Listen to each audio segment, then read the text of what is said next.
অবিচ্ছেদ্য অংশ। গাছ ছাড়া মানুষের জীবন কল্পনাই করা যায় না। গাছ আমাদের শ্বাস নেওয়ার জন্য অক্সিজেন দেয়, বাতাস থেকে কার্বন ডাই অক্সাইড শোষণ করে পরিবেশকে নির্মল রাখে। গাছ ফল, ফুল, কাঠ ও অসংখ্য প্রাকৃতিক সম্পদ, এমনকি ঔষধিও প্রদান করে থাকে। তাই তো কবি শক্তি চট্টোপাধ্যায় তার আমি দেখি কবিতায় বলেছেন, গাছের সবটুকু শরীরে দরকার, আরোগ্যের জন্য ওই সবুজের ভীষণ দরকার। শহরের অসুখ হাঁ করে কেবল সবুজ খায়, সবুজের অনটন ঘটে। তাই বলি, গাছ তুলে আনো, বাগানে বসাও, আমি দেখি। শুধু তাই নয়, অরণ্য হলো অসংখ্য পশু পাখি, কীটপতঙ্গ ও জীববৈচিত্র্যের নিরাপদ আশ্রয়। অরণ্য প্রকৃতির ভারসাম্য রক্ষায় অত্যন্ত গুরুত্বপূর্ণ ভূমিকা পালন করে। অরণ্য বৃষ্টিপাতের চক্রকে নিয়ন্ত্রণ করে, মাটির ক্ষয় রোধ করে, ভূগর্ভস্থ জলের স্তর বজায় রাখতে সাহায্য করে এবং বন্যা ও ভূমিধসের ঝুঁকি কমায়। বর্তমান সময় জলবায়ু পরিবর্তনের ফলে পৃথিবীর তাপমাত্রা ক্রমশ বাড়ছে। এই সংকট মোকাবিলায় অরণ্য আমাদের অন্যতম বড় সহায়ক। তাই অরণ্যকে রক্ষা করা মানে আমাদের নিজেদের ভবিষ্যৎকে রক্ষা করা। ভারতে প্রতি বছর জুলাই মাসের প্রথম সপ্তাহ বন মহোৎসব উপলক্ষে পালন করা হয়। এই কর্মসূচির মূল উদ্দেশ্য হল বেশি বেশি গাছ লাগানো, লাগানো গাছের পরিচর্যা করা এবং পরিবেশ সংরক্ষণ সম্পর্কে মানুষের মধ্যে সচেতনতা বৃদ্ধি করা। শুধু একটি চারা রোপণ করাই যথেষ্ট নয়, সেই চারাটিকে বড় করে তোলার দায়িত্বও আমাদের নিতে হবে। আমরা ছাত্রছাত্রীরা ছোট হলেও আমাদের ভূমিকা মোটেই ছোট নয়।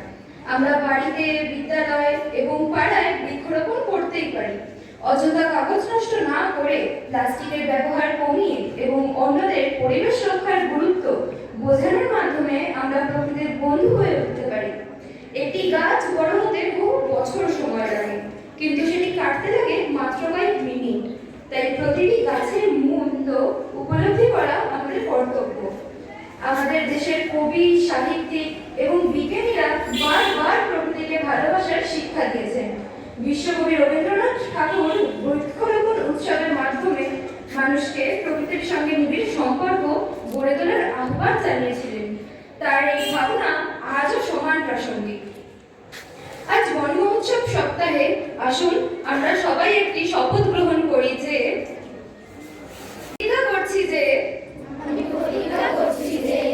আমি প্রকৃতিকে ভালোবাসবো। প্রতি বছর অন্তত একটি গাছ লাগাবো। সেই গাছের যত্ন নেব। অযথা গাছ কাটবো না এবং পরিবেশ রক্ষায় সর্বদা সচেতন থাকবো। আমি অন্যদেরও অরণ্য ও জীব বৈচিত্র্য সংরক্ষণে উদ্বুদ্ধ করব। শপথ বাক্য শেষ হল।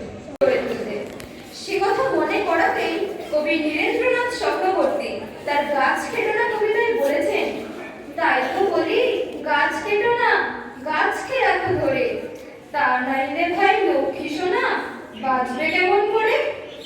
আসুন আমরা সবাই একসঙ্গে বলি, সবুজ বাঁচাও, বন বাঁচাও, পৃথিবী বাঁচাও।